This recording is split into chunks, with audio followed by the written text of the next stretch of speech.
Hello students, कैसे हैं आप सब लोग। उम्मीद करती हूँ सब अच्छे होंगे और स्वस्थ होंगे। मैं Meena Rana ICT virtual class में आपका स्वागत करती हूँ। स्टूडेंट्स, हम पढ़ रहे हैं क्लास 7 की हिंदी। हिंदी व्याकरण में हम पढ़ रहे थे वर्ण विचार। प्रीवियस लेक्चर में आपने पढ़ा व्यंजन। इससे पहले आपने पढ़ा स्वर क्या होते हैं, व्यंजन क्या होते हैं। व्यंजन क्या होते हैं, व्यंजनों के हमने यहाँ पर भेद किए, जो कि आपके उसके स्पर्श के आधार पर और श्वास मात्रा के आधार पर। स्पर्श के आधार पर आपने 3 भेद किए, इसके स्पर्श व्यंजन, अंतःस्थ व्यंजन और ऊष्म व्यंजन। इसको आपने डिटेल में पढ़ा। और साथ में आपने श्वास मात्रा के आधार पर 2 इसके भेद किए, अल्प प्राण व्यंजन और महाप्राण व्यंजन।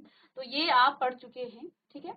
तो यहाँ पर देखिए आपके 3 आपके यहाँ पर भेद होते हैं, किसके, स्पर्श के आधार पर। एक जल्दी इसको क्विक रिवाइज करते हैं और आगे इसको फिर कंटिन्यू करेंगे। तो स्पर्श के आधार पर आपके 3 व्यंजन होते हैं, ठीक है। और पहला है आपका स्पर्श व्यंजन, जिसमें आपके 5 वर्ग आपके आ जाते हैं, क वर्ग, च वर्ग, त वर्ग, ट वर्ग, त वर्ग, प वर्ग, ठीक है। ये 5 वर्ग हैं, जिसमें आपके कंठ्य, तालव्य, मूर्धन्य, दंत्य और ओष्ठ। तो इन वर्णों का उच्चारण करते समय आपकी जीभ आपके मुख के अंदर अलग अलग भागों को स्पर्श करती है, जैसे आपका कंठ हो गया, तालु हो गया, मूर्धा हो गया, दांत हो गया और ओष्ठ हो गया। तो इन भागों को आपकी जीभ क्या करती है, स्पर्श करती है और इनका उच्चारण किया जाता है। जब आपका कंठ से कोई स्वर निकलता है उसे कंठ्य व्यंजन कहा जाएगा। तालु को स्पर्श करते हुए आपकी तालव्य, मूर्धा को स्पर्श करते हुए वाले व्यंजनों को कहते हैं मूर्धन्य, और दंत को स्पर्श करने वाले व्यंजनों को दंत्य। और इसके बाद प आपका ओष्ठ, यानी आपके होठों से जो व्यंजनों का उच्चारण होता है उन्हें ओष्ठ कहते हैं, ठीक है। ये आपका स्पर्श व्यंजन में आया था। अंतःस्थ व्यंजन में आपका आ जाता है य, र, ल और व।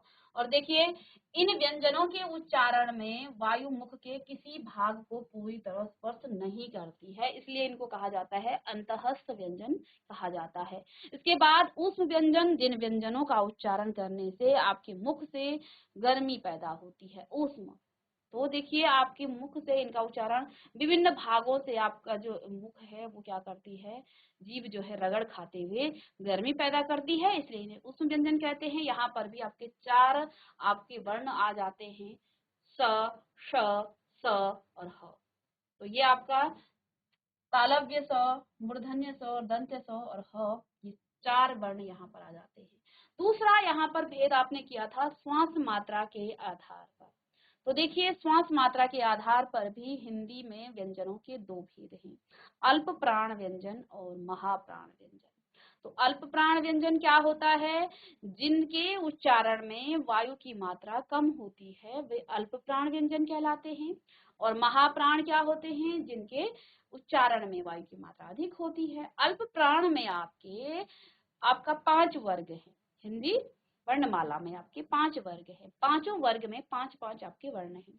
अल्प प्राण में आपका पहला, प्रत्येक वर्ग का पहला, तीसरा और 5वां वर्ण आ जाता है। साथ में ड़, य, र, ल और व, ये भी आपके वर्ण अल्प प्राण में आ जाते हैं।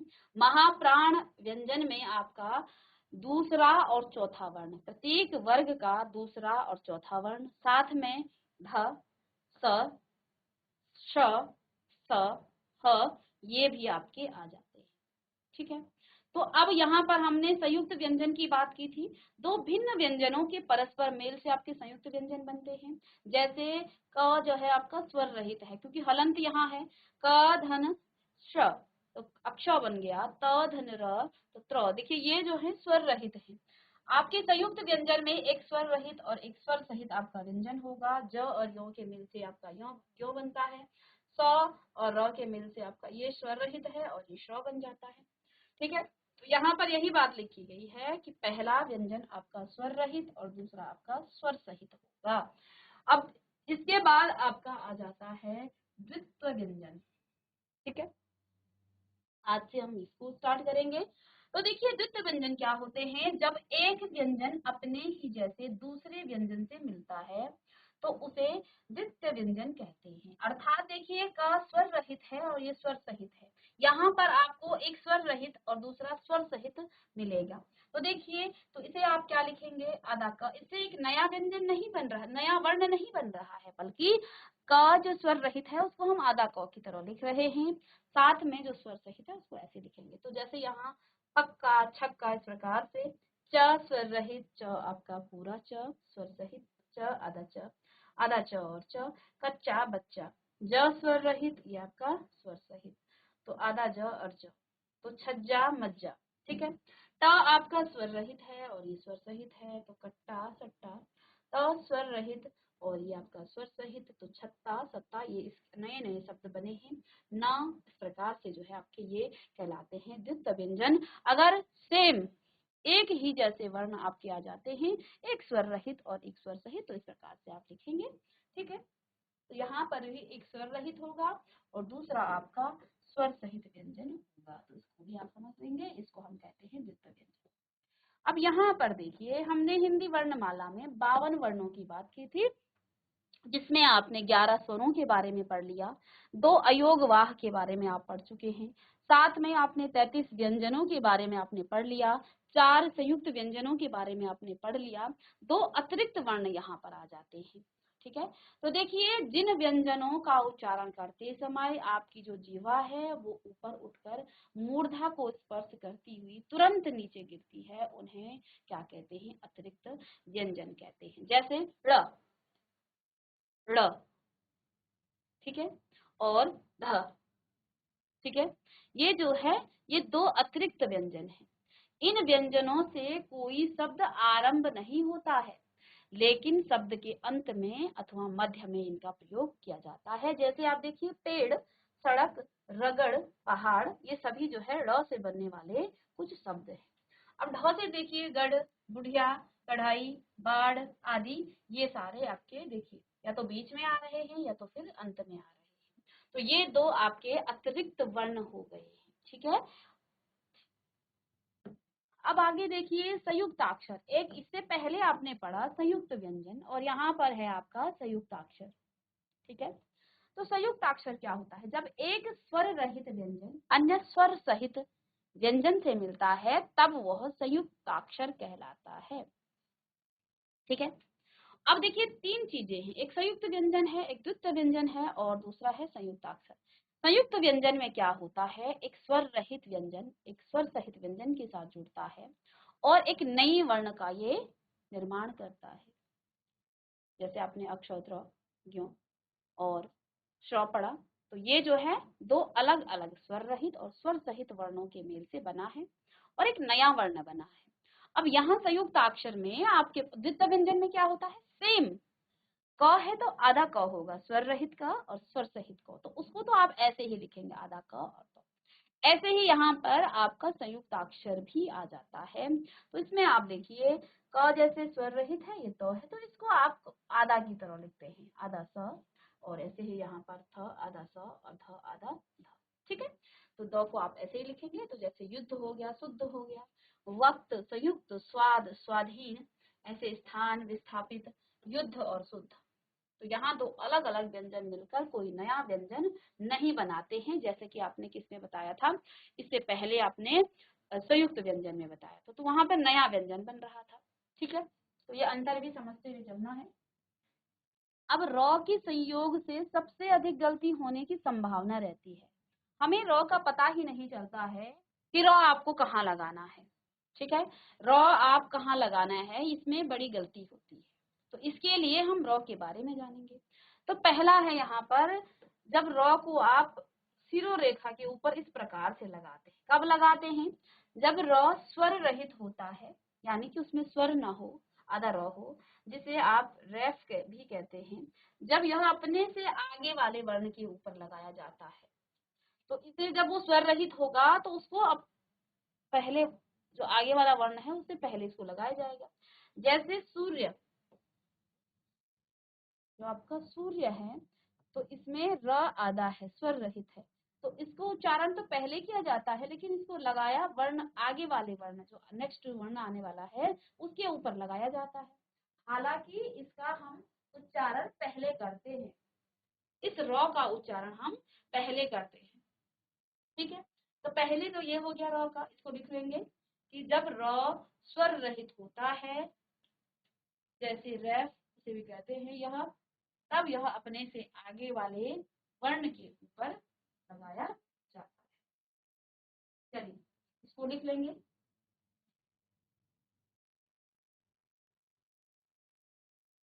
नेक्स्ट है आपका र से पूर्व कोई भी स्वर रहित व्यंजन होने पर। र से पूर्व स्वर रहित व्यंजन होने पर, अगर र से पहले कोई स्वर रहित आपका व्यंजन है, तब आप र को इस प्रकार से लगाएंगे। नीचे ऐसे भी लगाया जाता है, जैसे आप प पर लगाते हैं तो प्र बन जाता है ना आपका, ऐसे।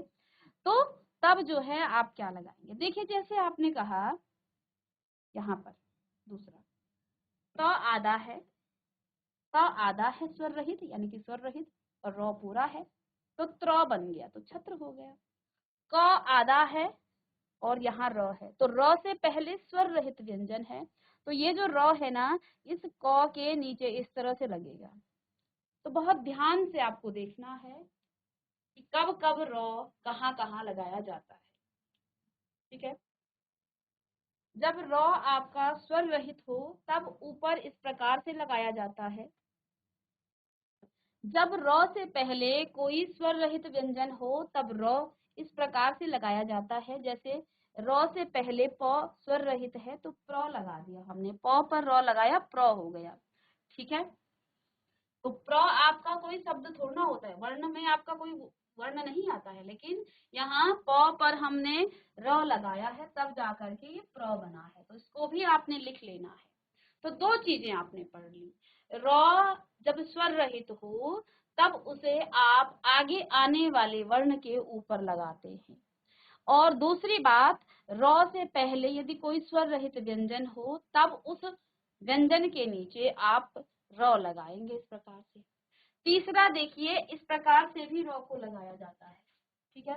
तो ट और ड के साथ र का संयोग होने पर र उसके नीचे दो तिरछी रेखाओं के रूप में, दो ही चीजें हैं ट और र, इन दो के साथ जब आप र का संयोग करेंगे तो तब आप इस प्रकार से बनाएंगे किसको, र को। तो जैसे आपने देखा होगा ट्रक हो गया, ट्रेन हो गया, ठीक है, और ड में आप र जोड़ेंगे तो ड्र हो जाएगा, तो ड्रम और ड्रामा। तो तीन चीजें आपने र में अभी तक पढ़ लिया है।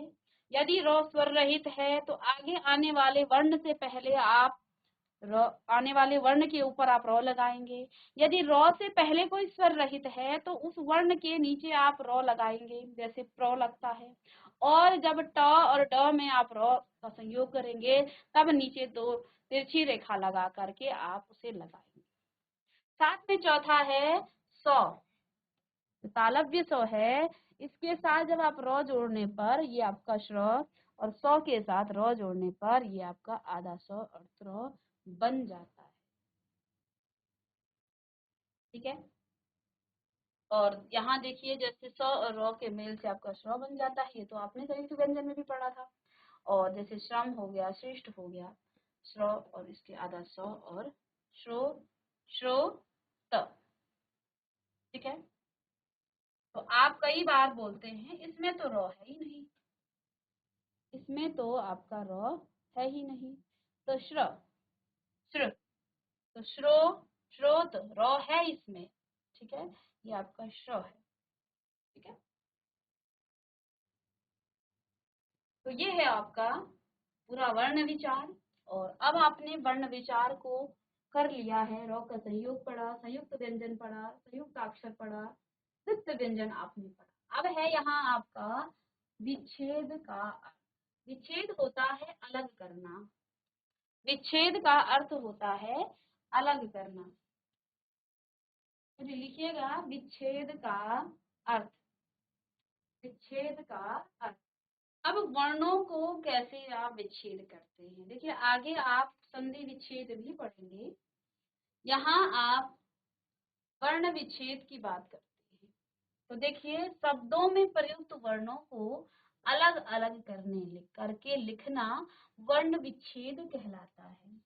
आपके पास कोई शब्द है, अब जैसा जब हमने वर्ण विचार शुरू किया था हमने क्या कहा, भाषा की सबसे छोटी इकाई वर्ण है, ठीक है। हमने क्या कहा, भाषा की सबसे छोटी इकाई वर्ण है। हमने कहा भाषा जो है ना आप कैसे बनती है, भाषा को बनाने के लिए आपको वाक्य की जरूरत पड़ेगी। वाक्य को बनाने के लिए आपके पास शब्दों की जरूरत पड़ेगी और शब्द बनाने के लिए आपके पास वर्ण होने चाहिए। यानी सबसे छोटी इकाई आपकी वर्ण है, ध्वनि है, अक्षर है। तो अब आप किसी भी शब्द का वर्ण विच्छेद कर सकते हैं, किसी भी वाक्य को आप शब्दों में तोड़ सकते हैं और शब्दों को आप वर्णों में तोड़ सकते हैं। अब हम वर्ण की बात कर रहे हैं तो आप शब्दों को वर्ण में तोड़ेंगे यहाँ पर। तो अब जैसे यहाँ पर आपके पास जैसे कि लिखा है पीतल, चलिए मैं ये शब्द ना लिख करके, ये तो लिखा ही है, कोई सिंपल सा शब्द यहाँ पर बता देती हूँ ताकि आप को समझ सके। तो देखिए यहाँ पर जैसे मैंने कहा कलम, कलम, ठीक है। तो कलम को अलग करना है, वर्ण विच्छेद इसका करना है, अलग अलग किन किन वर्णों से ये मिलकर बना है। तो हमने आपको क्या कहा था कि देखिए क, ये स्वर रहित कर दें, इससे स्वर निकाल देंगे अलग। अ, क्योंकि ये जो क बना है ना, इसमें बताया था बार बार आपको कि हर व्यंजन में अ की ध्वनि, अ का स्वर, अ का वर्ण जुड़ा हुआ है, तभी जा करके उसे आप उच्चारण में ला सकते हैं। ठीक है, आई बात समझ में? ठीक है। तो अब यहाँ पर देखिए क इस प्रकार से ये हलंत है, यानी कि इससे हमने स्वर निकाल दिया। ठीक है बच्चों। अब देखो यहाँ पर धन ल है, तो ल भी आप इस प्रकार लिखेंगे, यानी कि हमने इससे स्वर निकाल दिया। और जब स्वर निकालेंगे तो अ स्वर की ध्वनि जुड़ी है। धन म ये हलंत के साथ और धन अ। तो इतने सारी वर्णों के मेल से आपका कलम शब्द बना है। ठीक है बच्चों, ठीक है। चलिए, तो ये है वर्ण विच्छेद। वर्णों में कैसे आप तोड़ते हैं, ये है आपका वर्ण विच्छेद। तो अब जैसे मैं यहाँ पर, ये तो आपने कर लिया, अब जैसे मैं यहाँ पर आम लिखूं, बहुत सिंपल शब्दों से हम शुरू करेंगे। आम शब्द मैंने लिखा, इस आम का वर्ण विच्छेद करना है, वर्णों में इसे तोड़ना है। चलिए, आम, आ में किसकी ध्वनि जुड़ी है? देखिए आ, चलिए ये तो आपका स्वर ही आ गया है, ठीक है, इसको तो आप तोड़ नहीं सकते हैं। मैं यहाँ पर लिखूं जैसे काल,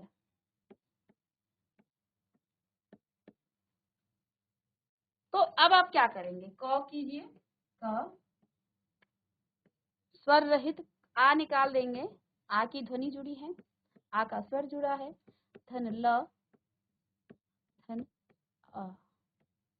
तो ये सभी आपके स्वर रहित हैं और क्योंकि हमने इनसे स्वर निकाल दिए हैं तो ये ल हलंत के साथ धन अ इस प्रकार से आपका आ जाता है। चलिए इनको लिख लीजिएगा, फिर हम यहाँ पर जो शब्द दे रखे हैं इनमें भी देखते हैं क्या यहाँ पर किस प्रकार से वर्णों का विच्छेद हुआ है। तो अब आप आइए इस पर, यहाँ कुछ उदाहरण दिए हुए हैं, इनको हम देखते हैं। पहला शब्द है पीतल, पहला शब्द है आपका पीतल।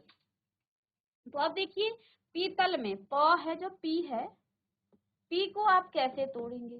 प, इससे प अलग निकाल दें हलंत में और यहाँ पर ई की मात्रा बड़ी ई, इस प्रकार से हो जाएगा। यानी कि ये जो पी है ये इन दोनों के मेल से बना है। फिर तो देखिए ये स्वर रहित, तो स्वर अलग कर देना है, अ का स्वर जुड़ा था तो अलग कर दिया, जो स्वर अलग हुआ तो जो आपका वर्ण है, जो व्यंजन है वो हलंत के साथ आ जाता है। फिर ल देखिए, इसमें भी अ की स्वर ध्वनि जुड़ी हुई है। अब ये वर्ण विच्छेद करने का मतलब क्या है? ये आपको सिखाता है कि हर व्यंजन में आपकी स्वर जुड़े हैं, स्वर से मिलकर वो बना है। ठीक है। अब जैसे कचालू है, कचालू में आपने इसको भी वर्ण विच्छेद करना है। तो क से आपने क को अलग निकाल दिया, स्वर रहित व्यंजन, और अ स्वर अलग हो गया, च अलग हो गया, इसमें आ का स्वर था तो आ यहाँ आ जाएगा। ल आपका अलग हो गया और ऊ की मात्रा है तो यहाँ पर पूरा ऊ आ गया। क्यों? क्योंकि जब आप क्या करते हैं, किसी भी, जैसे आपके पास ल है, ल में जब आप ऊ जोड़ेंगे तो ये ऊ नहीं होगा, ये ल ऊ नहीं होगा, बल्कि ये क्या होगा, ये लू होगा। क्यों? क्योंकि स्वरों को जब आप व्यंजनों के साथ जोड़ते हैं तो स्वर ऐसे नहीं जुड़ते हैं, बल्कि उनकी मात्रा जुड़ती है, उनके चिन्ह जुड़ते हैं। तो यहाँ हमें ऊ की मात्रा देखनी है, ऊ की मात्रा इस प्रकार से होती है तो लू हो जाता है। ऐसे ही देखिए करेला, क अलग कर दिया स्वर रहित, इसमें अ का ध्वनि, अ की ध्वनि जुड़ी थी। र अलग कर दिया और इसमें ए की मात्रा है तो ए अलग हो जाएगा। ला, क्योंकि जब विच्छेद करेंगे तो वो पूर्व अवस्था में आएगा। ठीक है, ल में स्वर रहित ल और आ की ध्वनि जुड़ी थी तो आ अलग हो गया। क में देखिए क आपका स्वर रहित और इसमें अंग की मात्रा जुड़ी थी तो अंग आपने लिख दिया। ग और ग में अ, तो इस प्रकार से ये तो आपने समझ लिया। ऐसे ही किताब में देखिए क अलग हुआ तो यहाँ इ की मात्रा थी तो इ आ गया। त अलग हो गया तो आ की मात्रा थी और यहाँ तो अ है ही। क्र देखिए यहाँ क अलग हो गया तो री की मात्रा है, इस प्रकार से लगाई जाती है ना री की मात्रा, आपको बताया भी था कि नीचे लगती है। प हो गया अलग तो प से आपने आ की मात्रा निकाल दी क्योंकि आ का स्वर जुड़ा था। ल अलग करेंगे तो ओ की मात्रा तो ओ अलग हो जाएगा क्योंकि विच्छेद करते समय आपको फिर से उसे पूर्व अवस्था में लाना है। लठैत है तो ल तो अलग हो जाएगा, इसमें अ का ध्वनि तो ल धन अ, तो ये आपका स्वर रहित ल और यहाँ पर अ। ठ लिखेंगे, ठ में आई की मात्रा है तो आई लिखेंगे, यहाँ त में फिर से अ का स्वर है। नौकर तो नौ लिखेंगे, नौ में औ की मात्रा है तो औ लिख लेंगे। क में आपका अ का स्वर है, र में भी अ का स्वर है। इस प्रकार से आप करेंगे वर्णों विच्छेद। तो इसको आप जल्दी नोट डाउन कर लीजिए और साथ में आप कुछ शब्दों के वर्ण विच्छेद आप स्वयं से करेंगे जो कि आपके मात्रा वाले भी होंगे इसमें। ठीक है, चलिए, तो ये सारे वर्ण विच्छेदों के जो उदाहरण हैं इनको आप लिख लीजिएगा।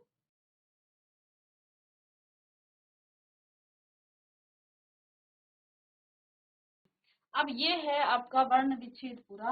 और अब आगे देखिए कुछ यहाँ पर जो चीजें आपने अभी तक पढ़ी हैं उनके बारे में देखते हैं। देखिए, वह छोटी से छोटी ध्वनि जिसके खंड नहीं किए जा सकते हैं वह वर्ण कहलाता है। हिंदी वर्णमाला में आपने दो प्रकार के वर्ण पढ़े हैं, जो आपने अभी तक पढ़ा है वो सभी का ये यहाँ पर एक प्रकार से सारांश है। स्वर और व्यंजन, स्वरों की सहायता से उच्चारित ध्वनि व्यंजन कहलाती है। यानी कि जिन ध्वनियों का उच्चारण करने के लिए आपको स्वरों की आवश्यकता पड़ती है उन्हें व्यंजन कहते हैं। स्पर्श के आधार पर व्यंजन के तीन भेद हैं, स्पर्श व्यंजन, अंतःस्थ व्यंजन और ऊष्म व्यंजन।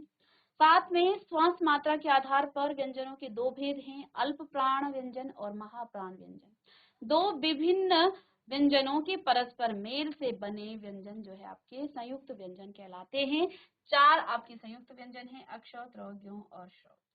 आइए यहाँ पर कुछ आपके यहाँ बहुविकल्पीय प्रश्न हैं, इन प्रश्नों को आप कीजिएगा और इन्हें, तो देखिए बहुविकल्पी प्रश्न है, यहाँ पर आपको एक प्रश्न के चार उत्तर दिए जाएंगे जिसमें आपका एक उत्तर सही होगा। पहला है क, हिंदी वर्णमाला में कुल कितने वर्ण होते हैं? कितने होते हैं? 52 होते हैं, 40 होते हैं, 35 होते हैं या 11 होते हैं? तो हिंदी वर्णमाला में आपके कितने वर्ण हैं? चलिए, ये आपने पूरा पढ़ लिया है, इसका सही उत्तर आपको करके लाना है। ख है, हिंदी वर्णमाला में कितने स्वर हैं? 11 हैं, आपके 22 हैं, 33 हैं या 13 हैं? तो ये सब आपको पढ़ा चुके हैं, ये आपने इनके उत्तर करके लाने हैं, ये आपका होमवर्क क्वेश्चन है।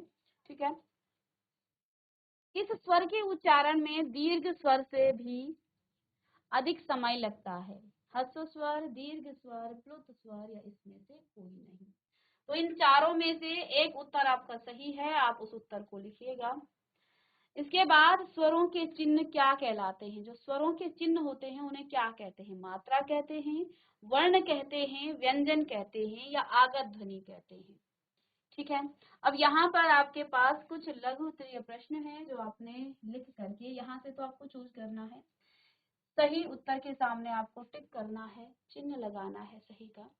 अब यहाँ पर आपको कुछ प्रश्न आपको बताने हैं, वर्ण और वर्णमाला की परिभाषा आपको यहाँ पर लिखनी है, तो ये भी आप करके लाइएगा। स्वरों के भेद उदाहरणों सहित आपको बताने हैं। साथ में अयोग वाह किसे कहते हैं और अनुनासिक और अनुस्वार में अंतर को आपने स्पष्ट करना है। व्यंजनों से क्या आशय है और इसके भेदों का वर्णन उदाहरण के साथ आपको करना है।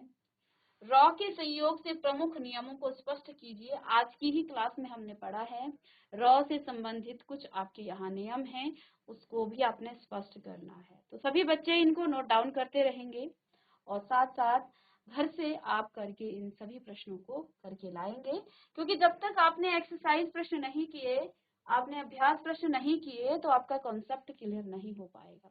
इसके बाद आपको बहुत सारे बहुविकल्पीय प्रश्नों के माध्यम से फिर से हम कोई टॉपिक किसी बच्चे को ना आया हो तो वो वहां पर भी आपको हम समझाने की कोशिश करेंगे, आपको बताने की कोशिश करेंगे।